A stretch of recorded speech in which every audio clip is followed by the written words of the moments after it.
ಎಲ್ಲರಿಗೂ ನಮಸ್ಕಾರ.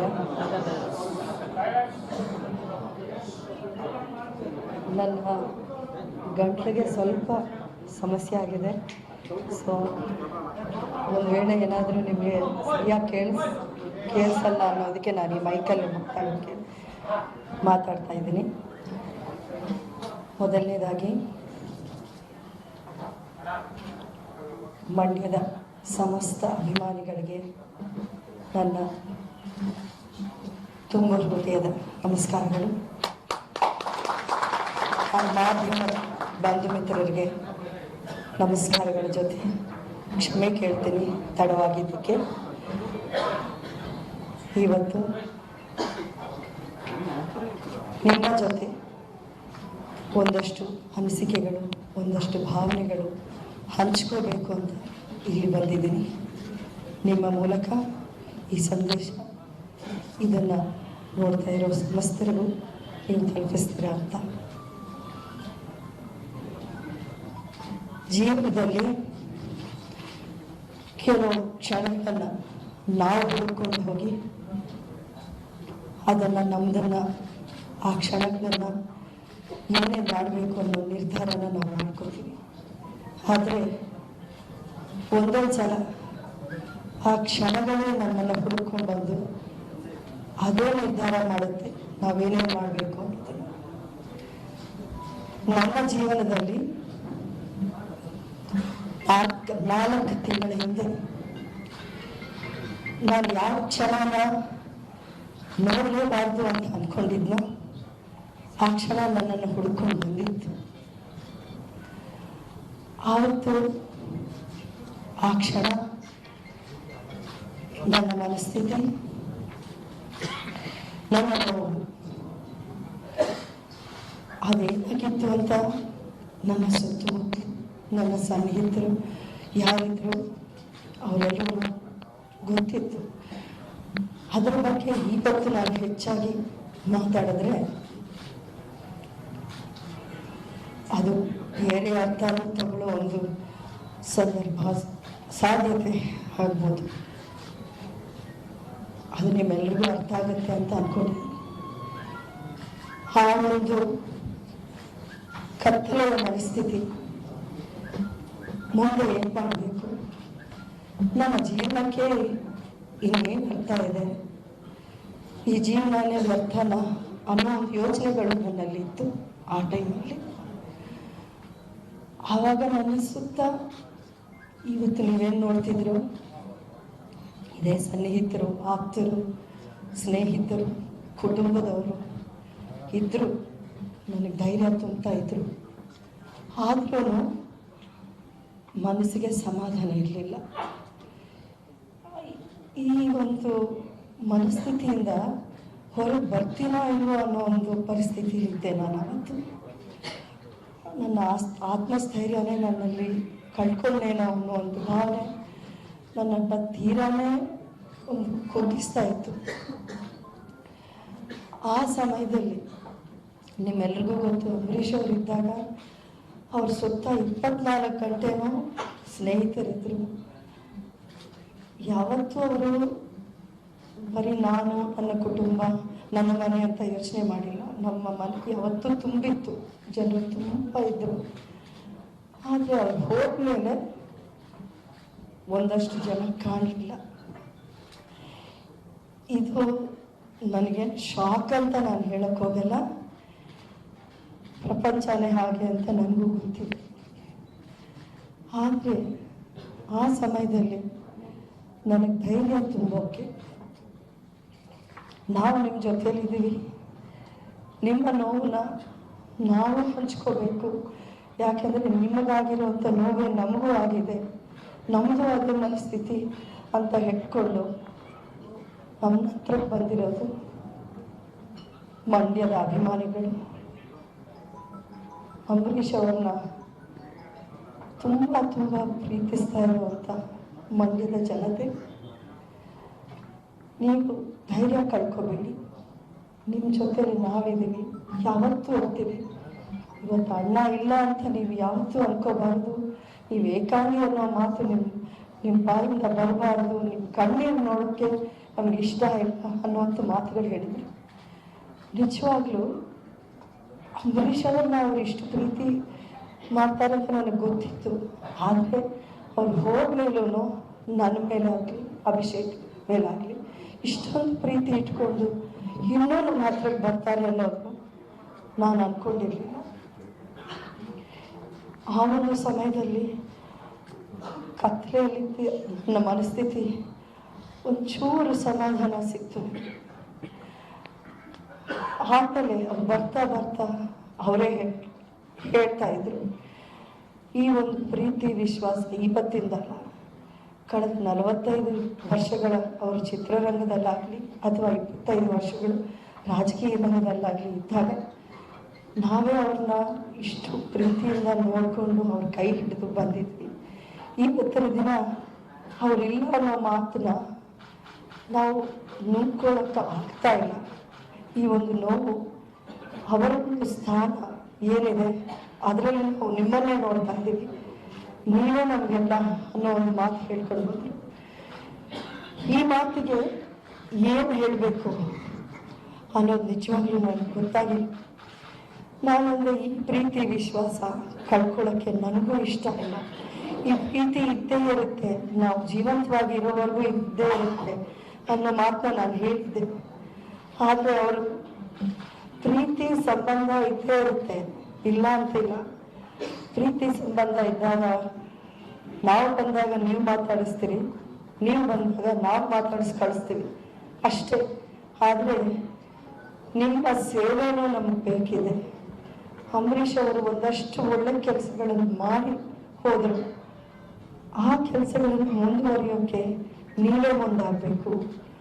ಅವ್ರ ಬಿಟ್ಟೋಗಿ ಕನಸುಗಳು ಒಂದಷ್ಟಿದೆ, ಆ ಕನಸನ್ನು ನನಸು ಮಾಡುವಂಥ ಜವಾಬ್ದಾರಿ ನೀವೇ ತಗೋಬೇಕಾಗಿದೆ ಅನ್ನೋ ಒಂದು ಮಾತನ್ನ ಪದೇ ಪದೇ 100 ಜನ 1000 ಜನ ದಿನ ಬಂದು ನನಗೆ ಹೇಳ್ತಾ ಇದ್ರು. ನಾನು ರಾಜಕಾರಣಿ ಅಲ್ಲ, ನನಗೆ ರಾಜಕೀಯದ ಬಗ್ಗೆ ಏನೇನೂ ಗೊತ್ತಿಲ್ಲ. ಇದು ನಾನು ಬರೀ ಬಾಯಿ ಮಾತಲ್ಲಿ ಹೇಳ್ತಾ ಇಲ್ಲ. ನನಗೆ ಹತ್ತಿರವಾಗಿರೋರು ಎಲ್ರಿಗೂ ಈ ವಿಷಯ ಗೊತ್ತು. ನಾನು ಯಾವತ್ತೂ ಅಂಬರೀಷ್ ಅವರ ರಾಜಕಾರಣದ ಒಂದು ವಿಷಯದಲ್ಲಾಗಲಿ ನಾನು ಯಾವತ್ತೂ ಇಂಟರ್ಫಿಯರ್ ಆದವಳಲ್ಲ, ಅದರಿಂದ ದೂರನೇ ಇದ್ದೆ. ಈ ಒಂದು ದಿನ ನನ್ನ ಮುಂದೆ ಈ ಒಂದು ಮಾತುಗಳಿಂದ ಒಂದು 2 ದಾರಿ ನನ್ನ ಮುಂದೆ ಕಾಣಿಸ್ತಾ ಇತ್ತು. ಒಂದು ಸುಲಭವಾದ ದಾರಿ, ನನ್ನ ಪಾಡಿಗೆ ನಾನು ಅಬ್ಬಿ ಆರಾಮಾಗಿ ಶಾಂತಿಯಾದ ಜೀವನ ನಾವು ಜೀವಿಸ್ತಾ ಹೋಗ್ಬೋದು. ನಮಗೇನು ಕಡಿಮೆ ಏನಿಲ್ಲ. ಅಂಬರೀಷ್ ಅವರು ಇದ್ದಾಗ ಅವರು ರಾಜನ ಹಾಗೆ ಇದ್ದರು, ನಮ್ಮನ್ನು ಅಷ್ಟೇ ಚೆನ್ನಾಗಿ ನೋಡಿಕೊಂಡ್ರು, ಜೀವನ ಪೂರ್ತಿ ಅಷ್ಟೇ ಚೆನ್ನಾಗಿರೋಕ್ಕೂ ಅವ್ರಿಗೆಲ್ಲನೂ ಮಾಡಿಕೊಟ್ಟು ಹೋಗಿದ್ದಾರೆ. ನಮಗೇನು ಕಡಿಮೆ ಇಲ್ಲ, ಏನೂ ಕೊರತೆ ಇಲ್ಲ. ಇನ್ನೊಂದು ದಾರಿ ಸುಲಭವಾದ ದಾರಿ ಅಲ್ಲ, ಆದರೆ ಅದು ಸರಿಯಾದ ದಾರಿ. ಆ ದಾರಿಯಲ್ಲಿ ನಾನೇನಾದರೂ ಹೋದರೆ ಅದೇನು ಸುಗಮವಾದ ದಾರಿ ಆಗಿರಲ್ಲ ಅಂತ ನನಗೆ ಗೊತ್ತು. ಅದರಲ್ಲಿ ಕಷ್ಟ ಕಾರ್ಪಣ್ಯಗಳಿದೆ, ಮುಳ್ಳಿನ ಹಾದಿಯೂ ಇದೆ, ಅವಮಾನಗಳು, ಅಪಮಾನಗಳು, ಮಾತುಗಳು, ಟೀಕೆಗಳು ಇವೆಲ್ಲವನ್ನು ನಾನು ಎದುರಿಸಬೇಕಾಗತ್ತೆ. ಇದು ನನಗೆ ಗೊತ್ತಿದೆ. ಒಂದು ಚುನಾವಣೆ ಅಂದರೆ ಅದನ್ನು ಎದುರಿಸೋಕೆ ಬರೀ ನಿಮಗೆ ಆತ್ಮಸ್ಥೈರ್ಯ ಮಾತ್ರ ಅಲ್ಲ, ನಿಮ್ಮ ಸುತ್ತಮುತ್ತ ಅಷ್ಟು ಬೆಂಬಲ ಬೇಕಿದೆ. ಇದು ಯಾವುದು ನನ್ನ ಹತ್ರ ಇಲ್ಲವಲ್ಲ ಅಂತ ನಾನು ಅಂದ್ಕೊಂಡಿದ್ದೆ. ಜನರ ಮನದಲ್ಲಿ ನಿಜವಾಗ್ಲೂ ಏನಿದೆ, ನಿಜವಾಗ್ಲೂ ಇದನ್ನು ಅವ್ರು ಎದುರು ನೋಡ್ತಿದ್ದಾರೆ ನನ್ನಿಂದ ಅಂತ ನಾನು ಅವ್ರ ಹತ್ರನೂ ಕೇಳಬೇಕು ಅಂತ ಅಂದ್ಕೊಂಡೆ. ನಾನು ಈ 2-3 ವಾರದಿಂದ ಮಂಡ್ಯ ಜಿಲ್ಲೆ ಹಲವಾರು ಊರುಗಳಿಗೆ ಹಲವಾರು ಜನರನ್ನು, ಸಾವಿರಾರು ಜನರನ್ನು ಭೇಟಿ ಮಾಡಿ ನೀವೇನು ಅಂದ್ಕೊಂಡಿದ್ದೀರಾ, ನನ್ನಿಂದ ಏನು ಇದನ್ನು ನೋಡ್ತಿದ್ದೀರಾ ಅಂತ ಕೇಳ್ಕೊಂಡು ಬಂದೆ. ಅವ್ರು ಎಲ್ಲ ಒಂದೇ ಮಾತು, ಎಲ್ಲಿ ಹೋದರೂ ಒಂದೇ ಮಾತು, ಯಾವುದೇ ಕಾರಣಕ್ಕೂ ಅಂಬರೀಷ್ ಅಣ್ಣನ ಪ್ರೀತಿನ ಬಿಟ್ಕೊಡೋಕ್ಕೆ ಕಳ್ಕೊಳ್ಳೋಕ್ಕೆ ನಾವು ರೆಡಿ ಇಲ್ಲ. ನಿಮ್ಮ ಮೂಲಕ ನಾವು ಮತ್ತೆ ಅಂಬರೀಷ್ ಅಣ್ಣನ ಈ ಸ್ಥಾನವನ್ನು ತುಂಬಿದ್ರೆ ನಮಗೂ ಒಳ್ಳೆಯದಾಗುತ್ತೆ. ಈ ಪ್ರೀತಿ ವಿಶ್ವಾಸ ಹಾಗೆ ಉಳಿಬೇಕು. ಅವರ ಹೆಸರನ್ನು, ಅವರ ಕನಸುಗಳನ್ನು, ಆ ಒಂದು ಪ್ರೀತಿ ವಿಶ್ವಾಸವನ್ನು ನೀವೇ ಮುಂದುವರಿಸ್ಕೊಂಡು ಹೋಗಬೇಕು ಅನ್ನುವಂಥ ಮಾತುಗಳು ಹೇಳಿದರು. ಈ ಸಂದರ್ಭದಲ್ಲಿ ನಾನು, ನನ್ನ ಸನ್ನಿಹಿತರು, ಆಪ್ತರು ಯಾರು ನನ್ನ ಜೊತೆಯಲ್ಲಿದ್ದರು ಅವರನ್ನೆಲ್ಲನೂ ನಾನು ಕರೆದು ಒಂದು ಸಮಾಲೋಚನೆ ಒಂದಷ್ಟು ಬಾರಿ ಮಾಡಿದ್ದೀನಿ. ಅವರೆಲ್ಲ ನಿಮ್ಗೇನು ಸರಿ ಅನಿಸುತ್ತೆ ಅದನ್ನೇ ಮಾಡಿ, ನೀವು ಯಾವ ನಿರ್ಧಾರ ತಗೊಂಡ್ರು ನಾವು ನಿಮ್ಮ ಹಿಂದೆ ಇರ್ತೀವಿ ಅನ್ನುವಂಥ ಶಕ್ತಿ ತುಂಬುವಂಥ ಮಾತುಗಳು ಹೇಳಿದರು. ಇವತ್ತು ನಾನು ಸುಲಭವಾದ ದಾರಿ ತಗೊಳ್ಳ ಅಥವಾ ಕಷ್ಟ ಇದ್ರು ಸರಿಯಾದ ದಾರಿ, ಸರಿಯಾದ ನಿರ್ಧಾರ ತಗೊಳ್ಳ ಅನ್ನೋ ಒಂದು ನಿರ್ಧಾರ ಬರಬೇಕು. ಇವತ್ತಿನ ದಿನ ನನಗನ್ಸಿತ್ತು, ಅಂಬರೀಷ್ ಅವರನ್ನ ಇಷ್ಟೊಂದು ವರ್ಷಗಳಿಂದ ಕಾಪಾಡಿ ಆಶೀರ್ವಾದ ಮಾಡಿ ಕಳಿಸ್ಕೊಟ್ಟಿರುವಂಥ ಜನ, ಅವರಿದ್ದಾಗ ಮಾತ್ರ ಅಲ್ಲ, ಅವ್ರು ಇಲ್ಲದೆ ಇದ್ದಾಗಲೂ ಅದೇ ಪ್ರೀತಿ, ಅದೇ ವಿಶ್ವಾಸವನ್ನು ಉಳ್ಕೊಂಡಿರೋ ಜನ. ಅವರ ಪರವಾಗಿ ನಾನು ಅವರ ಮಾತನ್ನು ಕೇಳಿಕೊಂಡು ನಾನು ನಿಂತ್ಕೊಳ್ಳಿಲ್ಲ ಅಂದರೆ ಅಂಬರೀಷ್ ಅವರ ಪತ್ನಿ ಅಂತ ಹೇಳ್ಕೊಳ್ಳೋದ್ರಲ್ಲಿ ಅರ್ಥನೇ ಇರಲ್ಲ ಅಂತ ನನಗನಿಸಿತ್ತು. ಈ ಒಂದು ನಿರ್ಧಾರ ಕೆಲವರಿಗೆ ಇಷ್ಟ ಆಗದೆ ಇರ್ಬೋದು, ಇನ್ನು ಕೆಲವರಿಗೆ ಇದು ಅನುಕೂಲವಾಗಿ ಇಲ್ಲದೆ ಇರ್ಬೋದು. ಆದರೆ ನಾನು ಈ ನಿರ್ಧಾರಕ್ಕೆ ಬಂದಿರೋದು ಕೇವಲ ಮಂಡ್ಯದ ಜನ ಅಂಬರೀಷ್ ಅವರ ಮೇಲೆ ಇಟ್ಟಿರುವಂಥ ಪ್ರೀತಿ, ಆ ವಿಶ್ವಾಸ, ಅದನ್ನು ಕಾಪಾಡಿಕೊಳ್ಬೇಕು, ಅದನ್ನು ಉಳಿಸ್ಕೋಬೇಕು, ಅದನ್ನು ಶಾಶ್ವತವಾಗಿ ನಮ್ಮ ಜೊತೆಲಿ ಇಟ್ಕೋಬೇಕು ಅನ್ನೋ ಒಂದೇ ಒಂದು ಭಾವನೆ ನಮ್ಮದು. ಇನ್ನು ಬೇರೆ ಯಾವ ಉದ್ದೇಶನೂ ಇಲ್ಲ. ಇದರಿಂದ ಒಂದಷ್ಟು ಸಂಬಂಧಗಳು, ಒಂದಷ್ಟು ಸ್ನೇಹಗಳು ದೂರ ಆಗುತ್ತೆ, ನನಗೆ ಗೊತ್ತು, ದೂರ ಆಗಿದೆ. ಆದರೆ ನಾನು ಇದನ್ನು ಯಾರಿಗೂ ವಿರೋಧ ಮಾಡೋಕೆ ಅಂತ ತಗೋತಾ ಇರೋ ಒಂದು ನಿರ್ಧಾರ ಅಲ್ಲ. ಈ ಹೆಜ್ಜೆ ಹಾಕೋಕೆ ನನಗೆ ಬೇಕಾದಷ್ಟು ಧೈರ್ಯ ಬೇಕಿತ್ತು, ಆತ್ಮಸ್ಥೈರ್ಯ ಬೇಕಿತ್ತು. ಅದನ್ನು ನನಗೆ ಕೊಟ್ಟಿರೋದು ಜನ. ಅಂಬರೀಷ್ ಅವರು ಇವತ್ತು ಅವರ ಅಂತ್ಯಕ್ರಿಯೆ ಸಮಯದಲ್ಲೂ ನೀವೆಲ್ಲ ನೋಡಿದ್ದೀರ, ಆ ರೀತಿಯ ಒಂದು ಪ್ರೀತಿಯಿಂದ ಕಳಿಸ್ಕೊಟ್ರಲ್ಲ, ಅದನ್ನೆಲ್ಲ ಸಂಪಾದನೆ ಮಾಡಿರೋದು ಅವರು.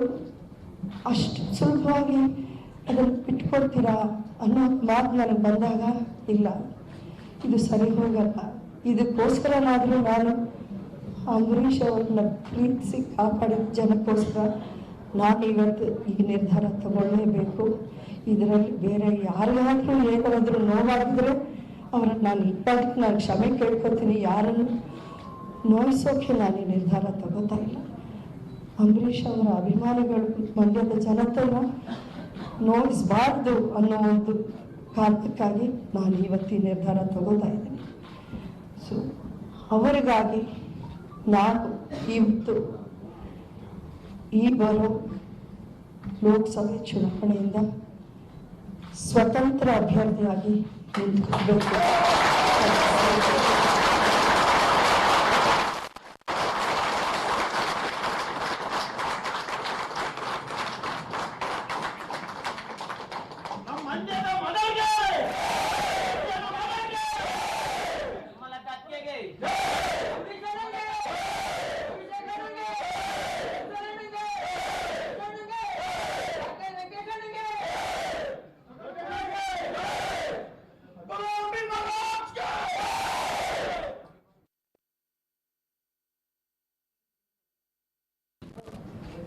ಸಂದರ್ಭದಲ್ಲಿ ನನ್ನ ಬೆನ್ನೆಲುಬಾಗಿ ನಿಂತು ನನಗೆ ಧೈರ್ಯ ಕೊಟ್ಟಿರೋ ನನ್ನ ಕುಟುಂಬ ಇದೆ. ನನಗೆ ದೇವರು ಕೊಟ್ಟಂಥ ನನ್ನ ಸಹೋದರ ರಾಕ್ಲೈನ್ ವೆಂಕಟೇಶ್,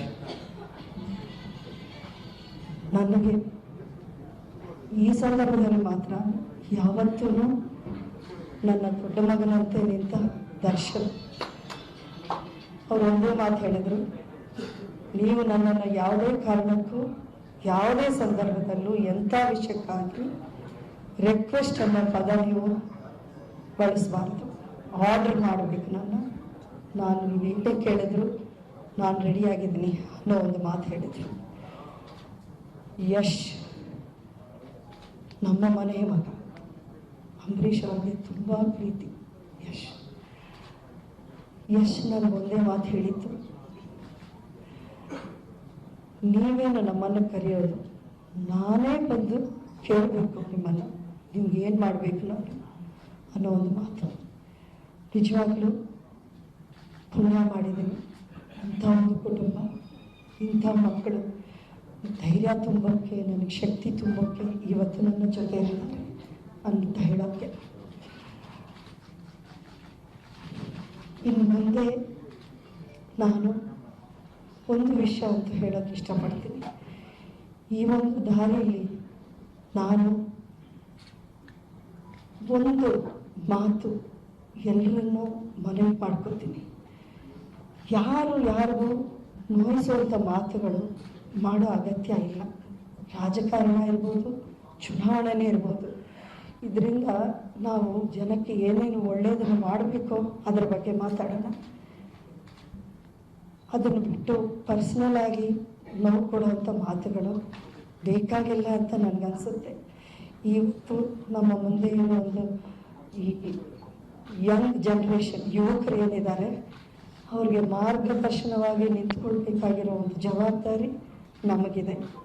ಯಾಕೆಂದರೆ ನಾವೆಲ್ಲರಿಗೂ ಪಬ್ಲಿಕ್ಕಲ್ಲಿರೋರು, ಜನ ಪ್ರತಿಯೊಂದು ಮಾತನ್ನು ಕೇಳ್ತಾ ಇದ್ದಾರೆ.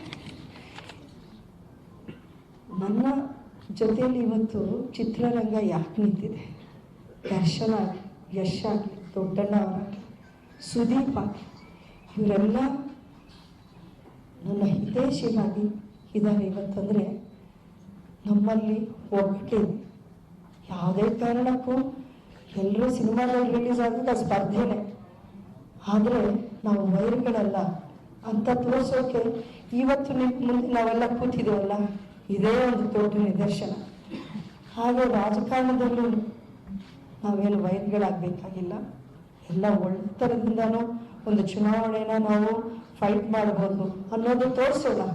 ಇದೇ ಒಂದು ಮೊದಲನೇ ಹೆಜ್ಜೆನೇ ಆಗಲಿ ಅನ್ನೋದು ನನ್ನ ಆಸೆ. ಈ 3 ತಿಂಗಳ ನನ್ನ ಪ್ರಯಾಣದಲ್ಲಿ ಮಾಧ್ಯಮದವರು ನೀವು ಒಂದಿಷ್ಟು ನನ್ನ ಜೊತೆಲೇ ನಡ್ಕೊಂಡು ಬಂದಿದ್ದೀರ.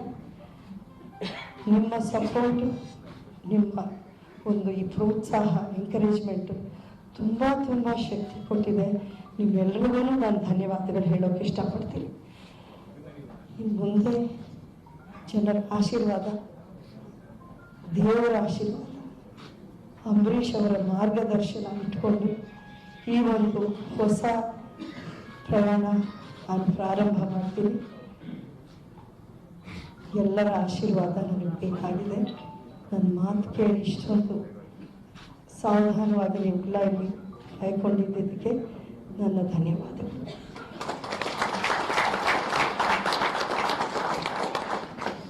ಇನ್ನೊಂದು ಮಾತು, ಇದೇ 20ನೇ ತಾರೀಕು ಬೆಳಗ್ಗೆ 10 ಗಂಟೆಗೆ ನಾನು ಮಂಡ್ಯಕ್ಕೆ ಹೋಗಿ ನನ್ನ ನಾಮಿನೇಷನ್ನ ಫೈಲ್ ಮಾಡಿರ್ಬೇಕು ಅಂತಲೇ ಮಾಡ್ತಾರೆ.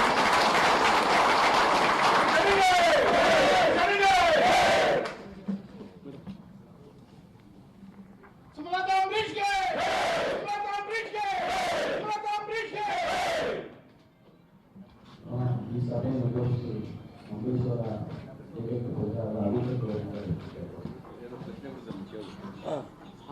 ಸ್ವಲ್ಪ ಚೂರು ಕ್ಲಿಯರ್ ಮಾಡಿದೆ. ಮಾಧ್ಯಮದ ಪ್ರಶ್ನೆ ಇತ್ತು ಅಂತಂದ್ರೆ ದಯವಿಟ್ಟು ಒಂಚೂರು ಈ ಮೊಬೈಲ್ ಶೂಟ್ ಮಾಡೋದು ದಯವಿಟ್ಟು ಪ್ಲೀಸ್ ಒಂಚೂರು ಜಾಗ ಮಾಡಿಕೊಡಿ ದಯವಿಟ್ಟು ಈ ಕಡೆ ಬರುತ್ತೆ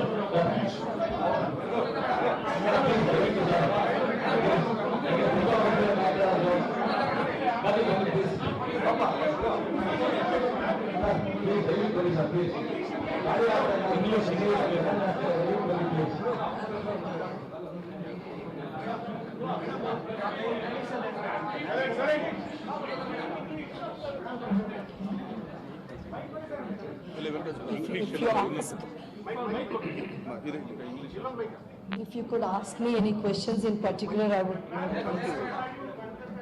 Independent, you met SM Krishna also last week. You had conversations with other leaders also. So why have you chosen to contest as an independent candidate?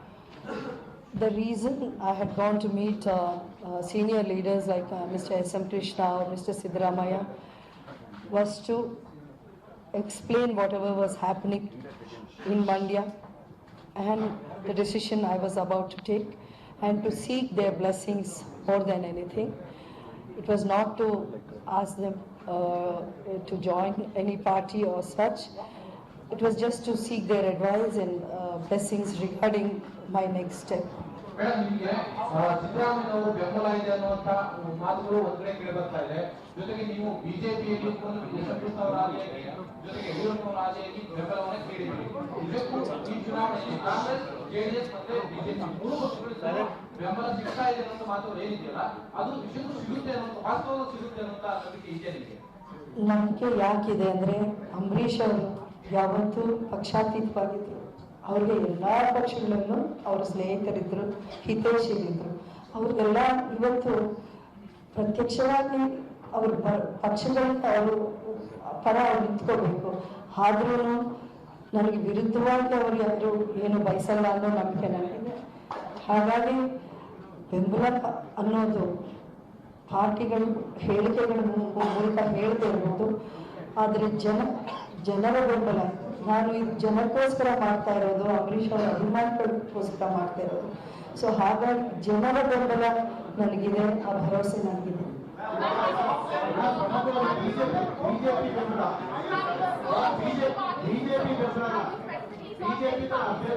One minute, please. Have you specifically sought any political party support? Because the BJP is withholding its position on Mandya. They are waiting for your decision.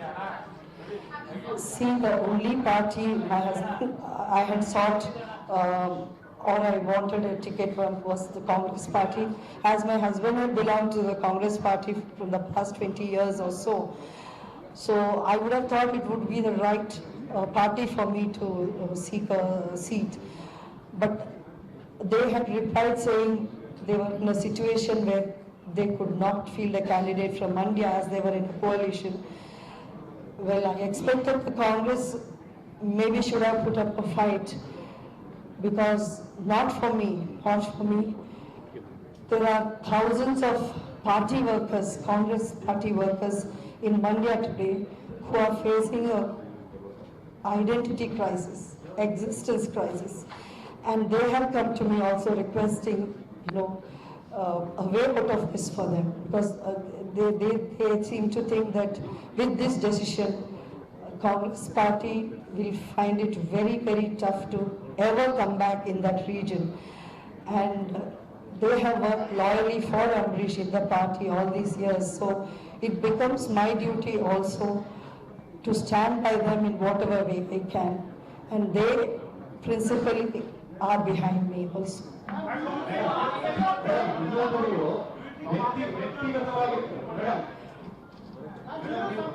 ಒಂದು ಮಾತು ಹೇಳಿದ್ರೆ ವೈಯಕ್ತಿಕವಾಗಿ ಯಾವುದೇ ರೀತಿಯ ಚರ್ಚೆಗಳು ವಾಗ್ದಾಳಿ ಆಗಬಾರ್ದು ಅಂತ.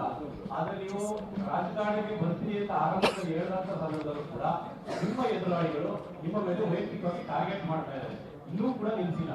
ಅದ್ರ ಜೊತೆಗೆ ನೀವು ಮಂಡ್ಯದಲ್ಲಿ ಅಭಿಮಾನಿಗಳಿಗೋಸ್ಕರ ಸ್ಪರ್ಧೆ ಮಾಡ್ತಾ ಇದ್ದೀರಿ ಅಂತ ಕೂಡ ಹೇಳ್ತಾ ಇದ್ರಿ. ಆದ್ರೆ ನಿಮ್ಮ ಎದುರಾಳಿಗಳು ಅದಕ್ಕೆ ಪ್ರಚಾರ ಮಾಡ್ತಾ ಇದ್ದಾರೆ. ಅಂಬರೀಷ್ ಅವರಿಗೆ ಅವರ ಕುಟುಂಬ ರಾಜಕಾರಣಕ್ಕೆ ಬರೋದು ಇಷ್ಟ ಇರಲಿಲ್ಲ, ಮೊದಲೇ ಹೇಳ್ತಾ ಇದ್ರು ಅಂತ ಕೂಡ ಪ್ರಚಾರ ಮಾಡ್ತಾರೆ. ಇದಕ್ಕೆ ನಿಮ್ಮ ಸ್ಪಷ್ಟನೆ ಇದೆ? ಅಂಬರೀಷ್ ಅವರು ಯಾವತ್ತೂ ಸ್ವಾರ್ಥ ರಾಜಕಾರಣ ಮಾಡಿ, ಕುಟುಂಬ ರಾಜಕಾರಣನೂ ಮಾಡಿ, ಅವರು ರಾಜಕಾರಣದಲ್ಲಿ ಒಂದಷ್ಟು ಏಳುಬೀಳುಗಳನ್ನು ನೋಡಿ ಬಂದವರು. ಅವ್ರಿಗೆ ಗೊತ್ತಿತ್ತು ಅದರಲ್ಲಿ ಬರುವಂಥ ಕಷ್ಟ ಏನಿದೆ ಅಂತ ಅವ್ರು ಚೆನ್ನಾಗಿ ಗೊತ್ತಿತ್ತು. ಅದಕ್ಕೆ ಅವ್ರು ಹೇಳಿದ್ದು, ನಾನು ನಮ್ಮ ಕುಟುಂಬದವ್ರನ್ನ, ನನ್ನ ಹೆಂಡತಿನೋ ನನ್ನ ಮಗನನ್ನೋ ನಾನು ಪ್ರಮೋಟ್ ಮಾಡೋಕ್ಕೆ ನನಗಿಷ್ಟ ಇಲ್ಲ.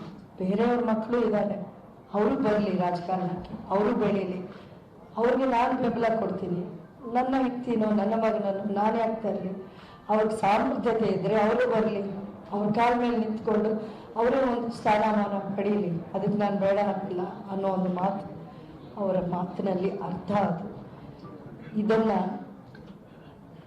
ಅವರ ಸ್ವಭಾವ ಏನಿತ್ತು, ಅವರ ನಿಸ್ವಾರ್ಥ ಗುಣ ಏನಿತ್ತು ಅಂತ ಅರ್ಥ ಮಾಡ್ಕೊಂಡಿರೋರಿಗೆ ತುಂಬ ಚೆನ್ನಾಗಿ ಗೊತ್ತಾಗುತ್ತೆ. ಈ ಚುನಾವಣೆಯಲ್ಲಿ ಆ ಮಾತುಗಳನ್ನ ನೀವು ಬೇರೆ ಥರದಲ್ಲಿ ಬಳಸ್ಕೊಂಡು ಇದನ್ನು ನೆಗೆಟಿವ್ ಆಗಿ ಪೋರ್ಟ್ರೆ ಮಾಡಬೇಕು ಅಂತ ಆದರೆ ನೀವು ಆ ಅರ್ಥ ತಗೋಬೇಕು. ಇದರಲ್ಲಿ ನಿಜಾಂಶ ಏನು ಅಂತ ಜನಕ್ಕೆ ಗೊತ್ತಿದೆ. ಇವತ್ತು ಅದೇ ಅಂಬರೀಷ್ ಅವರನ್ನ ಪ್ರೀತಿಸ್ತಿರೋ ಜನ ನನ್ನ ಹತ್ರಕ್ಕೆ ಬಂದು ನೋವಿನ ಮಾತು, ಪ್ರೀತಿಯ ಮಾತುಗಳು ಹೇಳಬೇಕಾದ್ರೆ ಅವ್ರ ಕಣ್ಣುಗಳನ್ನು ನಾನು ನೋಡಿ ಬೇಡ ಅಂತ ಹೇಳಿದ್ರೆ ನಿಜವಾಗ್ಲೂ ನನ್ನಲ್ಲಿ ಮಾನವೀಯತೆಯೇ ಇಲ್ಲ ಅಂತ ನನಗನ್ಸಿತ್ತು. ಹಾಗಾಗಿ ನಾನು ಈ ನಿರ್ಧಾರ ತಗೊಂಡಿದ್ದೀನಿ. ಇದರಿಂದ ಅಂಬರೀಷ್ ಅವರ ಆತ್ಮಕ್ಕೂ ಶಾಂತಿ ಸಿಗುತ್ತೆ ಅಂತ ಒಂದು ದೃಢ ನಂಬಿಕೆ ನನಗಿದೆ.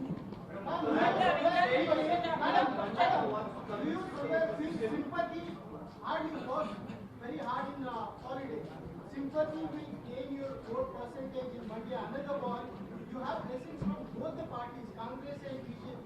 So will that also work? And you have the great stars with you, Darshan and Yash. All these aspects, while earning votes, will all these matters when you come to Mandya? Because you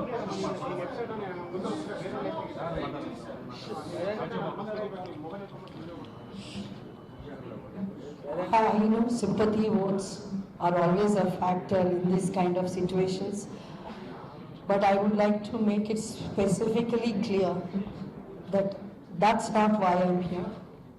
Because if I wanted to cash in on a sympathy factor, if I wanted to come into politics by any which way I can, I had a lot of offers, as you all know.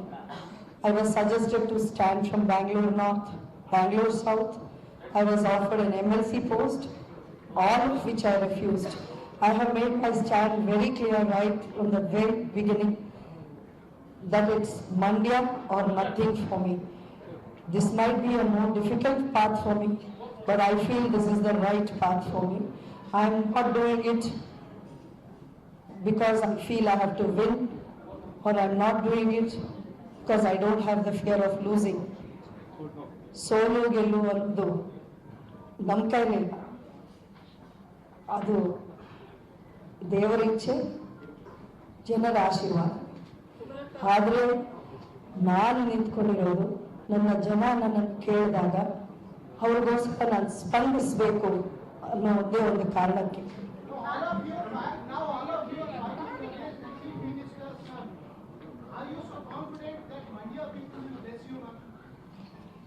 I don't see this as a fight against anybody. I'm seeing this as Sumalatha Ambareesh ಅವರ ರಾಜಕೀಯ ಪ್ರವೇಶ ಆಗಿದೆ. March 20ನೇ ತಾರೀಕು ಬೆಳಗ್ಗೆ 10 ಗಂಟೆಗೆ nomination file ಮಾಡ್ತಾರೆ ಸುಮಲತಾ ಅಂಬರೀಷ್ ಅವರು.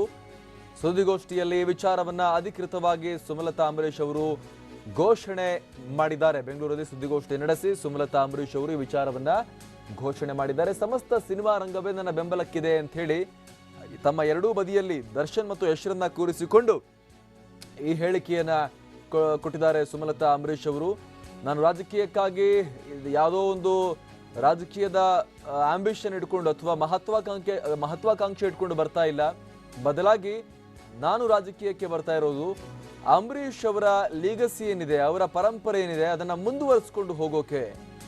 ಅಂಬರೀಷ್ ಅವರಿಗೆ ಜನ ತುಂಬಾ ಪ್ರೀತಿಯನ್ನ ಕೊಟ್ಟಿದ್ದಾರೆ. ಅಂಬರೀಷ್ ಅವರು ಮಂಡ್ಯದ ಜನರನ್ನ ತುಂಬಾ ಪ್ರೀತಿಸ್ತಾ ಇದ್ರು. ಅಂಬರೀಷ್ ಅವರು ಮಂಡ್ಯದ 2 ಪ್ರಬಲ ರಾಜಕೀಯ ಪಕ್ಷಗಳಲ್ಲಿ 2 ಪಾರ್ಟಿಗಳಲ್ಲಿ ಗೆದ್ದಿದ್ರು. ಹೀಗಾಗಿ ಅವರ ಆ ರಾಜಕೀಯ ಪರಂಪರೆಯನ್ನ ಮುಂದುವರಿಸಬೇಕಾಗಿರೋದು ನನ್ನ ಕರ್ತವ್ಯ, ಅದಕ್ಕಾಗಿ ನಾನು ಇಲ್ಲಿದ್ದೀನಿ ಅನ್ನುವಂಥ ಮಾತನ್ನ ಸುಮಲತಾ ಹೇಳಿದ್ದಾರೆ. 20ನೇ ತಾರೀಕು ಬೆಳಗ್ಗೆ 10 ಗಂಟೆಗೆ ನಾನು ಮಂಡ್ಯಕ್ಕೆ ಹೋಗಿ ನನ್ನ ನಾಮಿನೇಷನ್ನ ಫೈಲ್ ಮಾಡಿರಬೇಕು ಅಂತಲೇ ಮಾಡ್ತಾರೆ. ಇದೇ 20ನೇ ತಾರೀಕು ಬೆಳಗ್ಗೆ 10 ಗಂಟೆಗೆ ನಾನು ಮಂಡ್ಯಕ್ಕೆ ಹೋಗಿ ನನ್ನ ನಾಮಿನೇಷನ್ನ ಫೈಲ್ ಮಾಡಿರಬೇಕು ಅಂತಲೇ ಮಾಡ್ತಾರೆ. ಇದೇ 20ನೇ ತಾರೀಕು ಬೆಳಗ್ಗೆ 10 ಗಂಟೆಗೆ ನಾನು ಮಂಡ್ಯಕ್ಕೆ ಹೋಗಿ ನನ್ನ ನಾಮಿನೇಷನ್ನ ಫೈಲ್ ಮಾಡಿರಬೇಕು ಅಂತಲೇ ಮಾಡ್ತಾರೆ. ಅಂಬರೀಷ್ ಅವರಿದ್ದಾಗ ಕಾವೇರಿ ನೀರಿನ ಸಮಸ್ಯೆ ಬಂದಾಗ ಕೇಂದ್ರ ಮಂತ್ರಿ ಸ್ಥಾನಕ್ಕೆ ರಾಜೀನಾಮೆ ಕೊಟ್ಟಿರುವಂಥ ಒಂದು ಇಂಥ ಒಂದು ತ್ಯಾಗನ ಬೇರೆ ಯಾರಾದರೂ ರಾಜಕಾರಣ ಇವತ್ತಿನ ಕಾಲಕ್ಕೆ ಮಾಡಿದ್ದಾರೆ ಅಂತ ನೀವು ನನಗೆ ತೋರಿಸಿದ್ರೆ ನಾನು ಒಪ್ಕೊಂಡ್ಬಿಡ್ತೀನಿ. ಸೊ ರೈತರ ಪರ ನಾವೆಲ್ಲ ಅನ್ನೋ ಮಾತು ಹೇಳೋದಾದ್ರೆ ಅದು ಬರೀ ಸುಳ್ಳಿನ ಮಾತು. ಇಡೀ ಸರ್ಕಾರ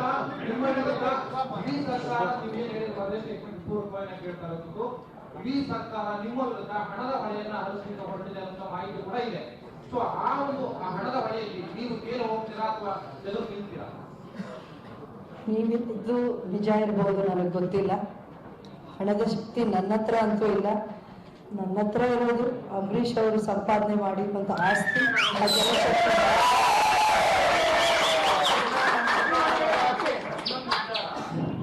ಸಿದ್ದರಾಮಯ್ಯನವರ ಮನೆಗೆ ಮೊದಲು ಹೋಗೋ ಬದಲು ದೇವೇಗೌಡರ ಮನೆಗೆ ಬಂದಿದ್ರೆ ಜೆಡಿಎಸ್ ನಿಂದಲೇ ಅವರ ಸ್ಪರ್ಧೆಗೆ ಇಳಿಸ್ತಾ ಇತ್ತು ಅಂತ ಜೆಡಿಎಸ್ ನಾಯಕರು ಕೂಡ ಪ್ರಚಾರ ಮಾಡ್ತಾರೆ.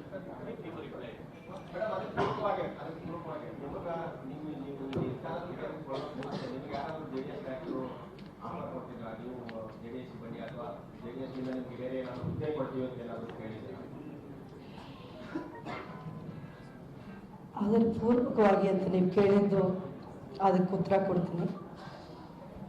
ನಾನು ರಾಜಕೀಯಕ್ಕೆ ಬರಬೇಕು ಅನ್ನೋ ಆಸಕ್ತಿ ನನ್ನಲ್ಲಿ ಯಾವುದೇ ಮೂಲೆಯಲ್ಲೂ ಇಲ್ಲ.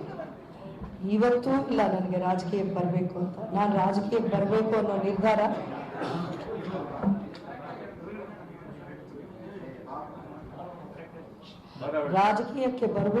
ನಿರ್ಧಾರ ಕೇವಲ ಮಂಡ್ಯದ ಜನರ ಆಸೆಗೆ ನಾನು ಬಂದಿರೋದು. ಇದಕ್ಕೆ ಮೊದಲೇ ನನಗೆ ಒಂದು ಇನ್ಸಿಡೆಂಟ್ ಮಾತ್ರ ಹೇಳಬೇಕು ಅಂತ ಅಂದ್ಕೊಂಡಿದ್ದೀನಿ.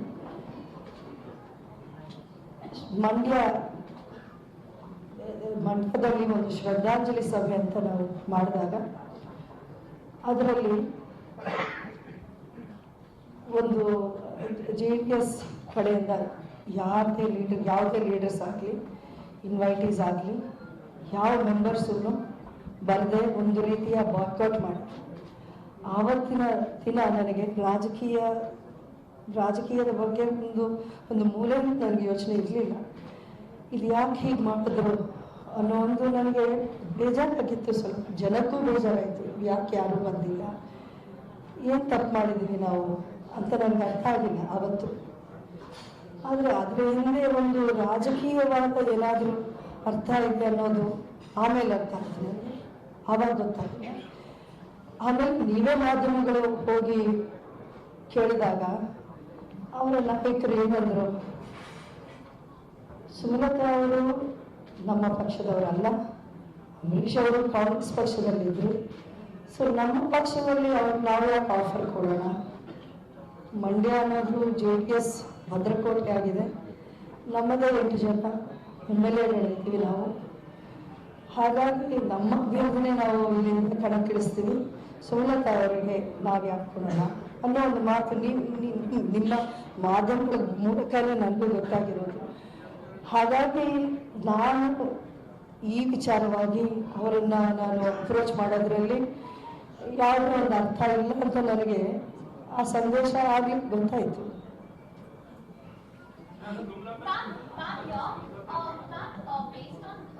Based on the mood in Madhya, that prior to your announcement today, the electorate was mostly confused about whether the developmental activities that will be carried out by an independent MP is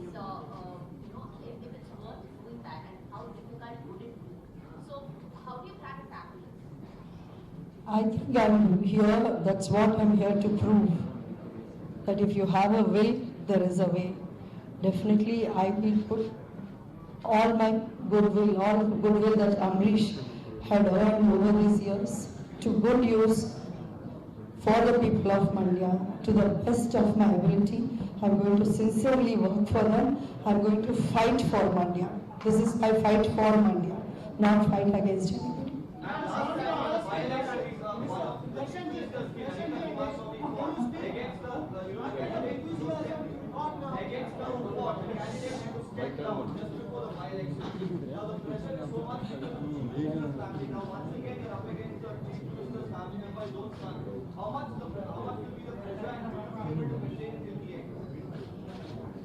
I'm sure there will be a lot of pressure, a huge amount of pressure. But my confidence comes from the people of Mandya. Their love for Amrish and their faith in me that I could carry forward his legacy and his dreams and the works he's done for Mandya. Will you boycott your friends like Rajinikanth for campaigning, ma'am?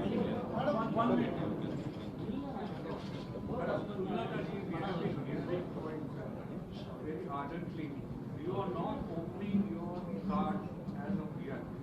Now suppose if you win election from Mandya constituency, which party, which government you are going to,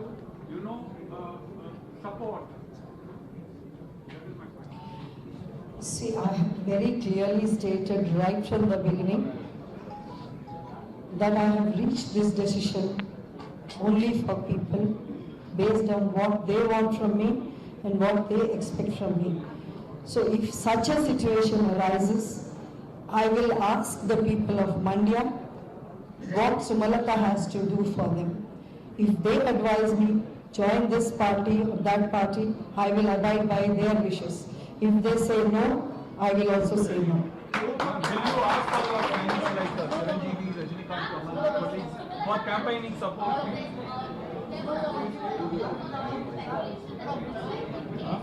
Can't hear.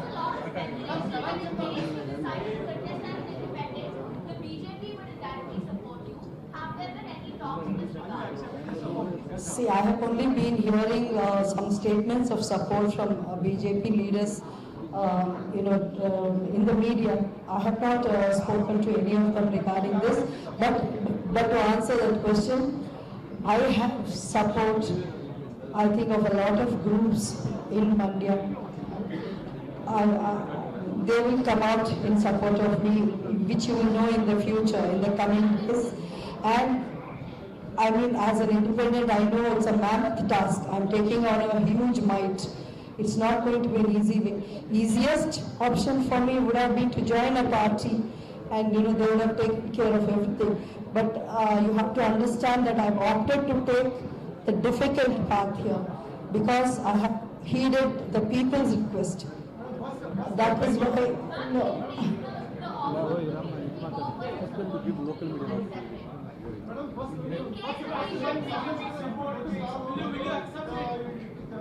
Madam ಒಂದು ನಿಮಿಷ already ಈ Sandalwood ಅಲ್ಲಿ ಒಂದು ವಿಭಾಗ ಆಗ್ತಾ ಇದೆ. Sumalatha madam ಮಾಡೋದ್ರಿಂದ ಮತ್ತು ಇವರು ಕಲಾವಿದರು ಅವರಿಗೆ ಸಪೋರ್ಟ್ ಮಾಡೋದ್ರಿಂದ ಆಲ್ರೆಡಿ ಒಂದು ಹೆಸರು ಬರ್ತಾ ಇದೆ. ಸೊ ಇದು ಬರೀ ನಿಮ್ಮ ಪ್ರಚಾರಕ್ಕೆ ಮಾತ್ರ ಸೀಮಿತ ಆಗಿರುತ್ತೆ ಈ ಸ್ಟಾರ್ ನಟರು ಅಥವಾ ಒಂದು ಪಕ್ಷಕ್ಕೆ ಸೀಮಿತ ಆಗಿರುತ್ತಾ? ಇದು ಹೇಗಿರುತ್ತೆ? ಇವಾಗ ಆಗದೇ ಇರುವಾಗ ಹೇಗೆ ನೋಡ್ಕೊತೀವಿ ಎಲ್ಲ ಚಿತ್ರರಂಗ ಆಗಲಿ ರಾಜಕೀಯ ರಂಗ ಆಗಲಿ ಒಬ್ಬರ ಹೆಸರು ಹೇಳಿದ್ರೆ ಎಲ್ಲರೂ ಒಗ್ಗಟ್ಟಾಗಿರೋರು. ಆ ಹೆಸರು ಯಾರ್ದು ಹೇಳಿ? ಅಂಬರೀಷ್ ಅನ್ನೋ ಹೆಸರು. ನನಗೂ ಯಾರಿಗೆ ಯಾವ ಪಕ್ಷಕ್ಕೆ ಚಿತ್ರರಂಗದಲ್ಲೂ ಒಂದಷ್ಟು ರಾಜಕಾರಣದಲ್ಲಿರುವಂಥವ್ರು ಇದ್ದಾರೆ.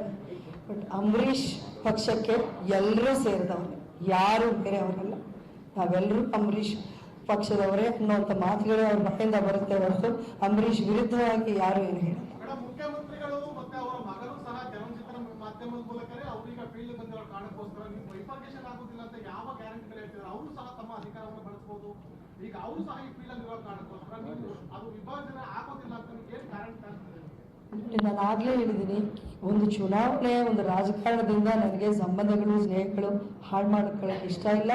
ಎಲ್ಲರೂ ಅದೇ ರೀತಿಯಲ್ಲಿ ಹೋಗಬೇಕು ಅನ್ನೋದೇ ನನ್ನ ಆಸೆ. ಈ ಚುನಾವಣೆ ಅನ್ನೋದು ಬರುತ್ತೆ ಹೋಗುತ್ತೆ, ಅಧಿಕಾರ ಅನ್ನೋದು ಯಾರಿಗೂ ಶಾಶ್ವತ ಅಲ್ಲ. ಇದೆಲ್ಲರೂ ನಾವು ನೋಡಿದ್ವಿ. ಇವತ್ತಿರುತ್ತೆ, ನಾಳೆ ಹೋಗುತ್ತೆ. ಆದರೆ ಒಳ್ಳೆ ಸಂಬಂಧಗಳನ್ನು ಬೆಳೆಸ್ಕೊಂಡು ಹೋಗೋದು ಒಂದು ಆರೋಗ್ಯಕರವಾದ ವಿಷಯ.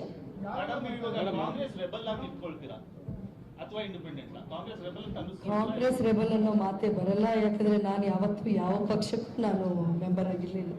ಸೊ ಇದೇನಾದ್ರೂ ನಾನು ಇಂಡಿಪೆಂಡೆಂಟ್ ಕ್ಯಾಂಡಿಡೇಟ್ ಅಂತಾನೆ ಹೇಳ್ಕೊಂಡು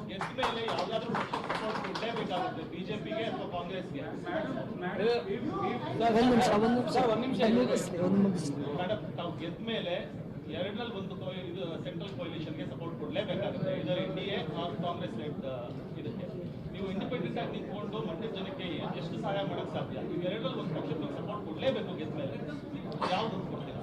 ಅಲ್ಲಿ ಕೊಡಲೇಬೇಕು ಅಂತ ಏನು ಕಂಪಲ್ಷನ್ ಅಂತ ಏನು ಇಲ್ಲ. ಆ ಥರ ಸದ್ಯಕ್ಕೆ ಆ ಪರಿಸ್ಥಿತಿ ಬಂದಾಗ ನಾನು ಆಗಲೇ ಹೇಳಿದ್ದೆ, ನಾನು ಜನರನ್ನೇ ಕೇಳ್ತೀನಿ. ಒಂದು ಪರಿಸ್ಥಿತಿ ಇದೆ, ನಿಮ್ಮೆಲ್ಲರೂ ಒಳ್ಳೇದು ಮಾಡೋದಕ್ಕೋಸ್ಕರ ನಾನು ಏನು ಮಾಡಬೇಕು, ಎಂಥ ನಿರ್ಧಾರ ಮಾಡಬೇಕು, ಯಾವ ಕಡೆಗೆ ನಾನು ಹೆಜ್ಜೆ ಹಾಕಬೇಕು ಅಂತ. ನನ್ನದು ಏನೇ ಇದ್ರೂ ಜನರಿಂದ ಬರಬೇಕು, ಜನಾಭಿಪ್ರಾಯ ಆಗಬೇಕು, ಜನರ ಕೂಗಾಗಬೇಕು. ನಾನು ಸ್ವತಃ ನಾನೇ ಒಂದು ನಿರ್ಧಾರಕ್ಕೆ ನಾನು ರೆಡಿ ಇಲ್ಲ.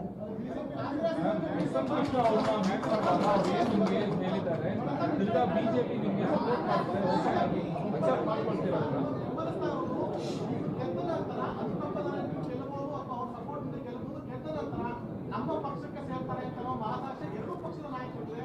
ಆ ಕಾರಣಕ್ಕೋಸ್ಕರ ಇನ್ನೊಂದು ಬೆಂಬಲಿಸ್ತಾರೆ ಚರ್ಚೆ ನಡೀತಾ ಇದೆ. ನೋಡಿ, ಇದುವರೆಗೂ ಕಾಂಗ್ರೆಸ್ ಪಕ್ಷದವರಾಗಲಿ BJP ಪಕ್ಷದವರಾಗಲಿ ಯಾರು ನೀವು ಗೆದ್ದ ಮೇಲೆ ಏನು ಮಾಡ್ತೀರಾ, ನಮಗೆ ಸಪೋರ್ಟ್ ಕೊಡ್ತೀರಾ, ನಮ್ಮ ಪಕ್ಷ ಸೇರ್ತೀರಾ ಅನ್ನೋದು ಮಾತು ಚರ್ಚೆ ಆಗಿಲ್ಲ. ನಾನು ಇದನ್ನೇ ಪದೇ ಪದೇ ಹೇಳ್ತಾ ಇದ್ದೀನಿ. ಆವಾಗ ಯಾರು ಏನು ಹೇಳಿದ್ರು ನಾನು ಕೇಳೋದು ಜನರನ್ನೇ. ನಾನು ಯಾವ ಪಕ್ಷಕ್ಕೂ ನಾನು ಬತ್ತಳಲ್ಲ, ನಾನು ಜನರಕ್ಕೆ ಬತ್ತಳ.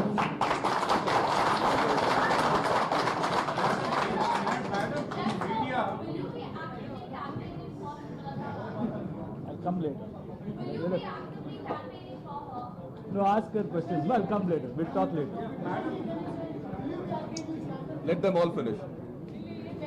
Madam, now once you finish,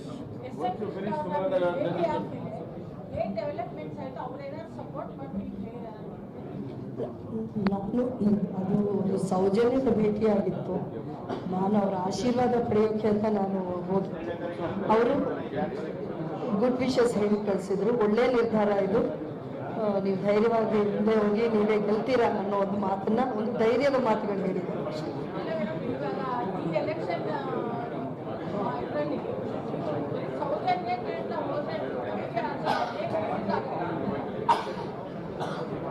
ನೋಡಿ, ಯಾವುದೇ ಚುನಾವಣೆ ಆದ್ರೂ ಅಲ್ಟಿಮೇಟ್ ಕೊನೆಯದಾಗಿ ತೀರ್ಮಾನ ಮಾಡಬೇಕಾಗಿರೋದು ಜನರನ್ನ ನಂಬ್ಕೊಂಡು ನಾನು ಮುಂದೆ ಹೋಗ್ತಾ ಇದ್ದೀನಿ. ಇನ್ನೇನು ನಂಬಿಕೆ ನನ್ಗೆ ಬೇಕಾಗಿಲ್ಲ.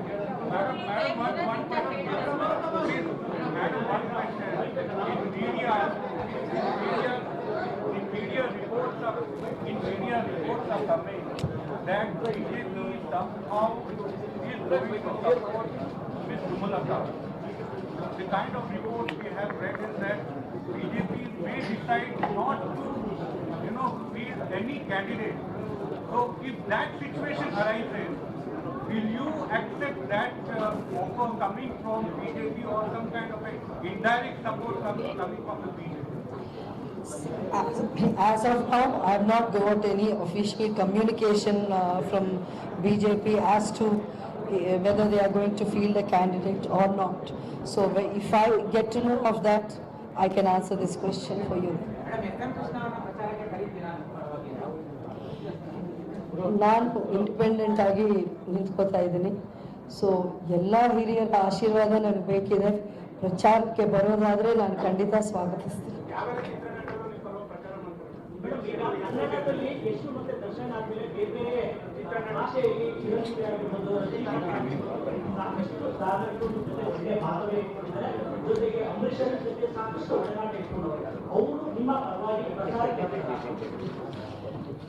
ಅವರಿಂದ ನಾನು ಪ್ರಚಾರಕ್ಕೆ ಬರಬೇಕು ಅಂತ ನಾನೇನು ಕೇಳ್ಕೊಂಡಿಲ್ಲ. ಆದರೆ ಅವರ ಆಶೀರ್ವಾದ, ಅವರ ಬೆಸ್ಟ್ ವಿಶಸ್ ನನಗಿದೆ. ಅದಕ್ಕೆ Even Ambrish ji, had friends across the country. He was his mentor, and he was a great fan of Shatrughan and Amitabh Bachchan and everybody else. Will you be calling them also? Like Rajinikanth and Kamal ma'am, they are top most actors. They are very close with Ambrish. You ask for that help. I'm only going to ask for my people's help. The people of Mandya have to stand by me. Definitely I'll have the good wishes of all the dear friends Mr. Ambrish had, whether it's Rajni sir or Chiranjeevi sir. They have wished me well. They have said that I've taken a step in the right direction, and definitely they support my decision.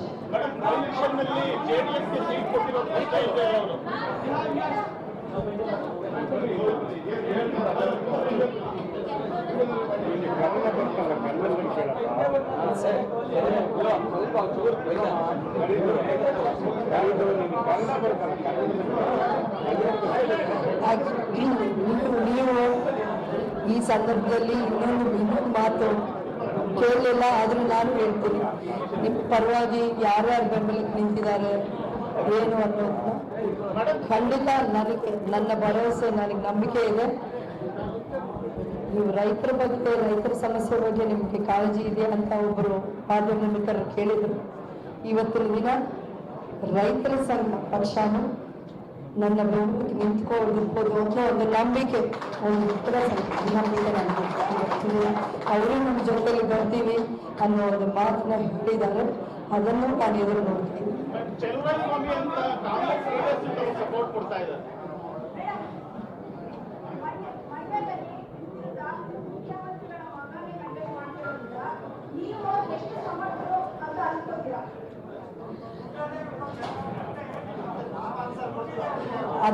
ಅದನ್ನ ನಾನು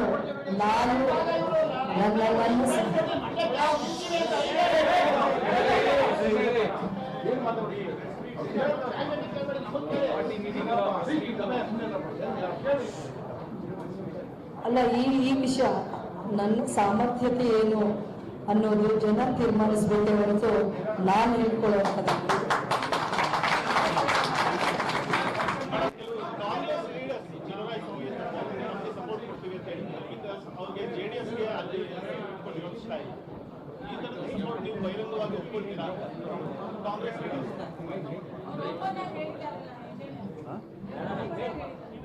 ಅವರು ಒಪ್ಪಂದಕ್ಕೆ ಹೇಳಿದ್ದಾರೆ ಅಂತ ನನಗೆ ಗೊತ್ತಿಲ್ಲ. ನಾನು ಕಾಂಗ್ರೆಸ್ ಪಕ್ಷದ ಕಾರ್ಯಕರ್ತರೆಲ್ಲರೂ ನನ್ನ ಸಪೋರ್ಟ್ ಆಗಿ ನಿಂತ್ಕೋತೀವಿ ಅಂತ ಮಾತು ಕೊಟ್ಟಿದ್ದಾರೆ.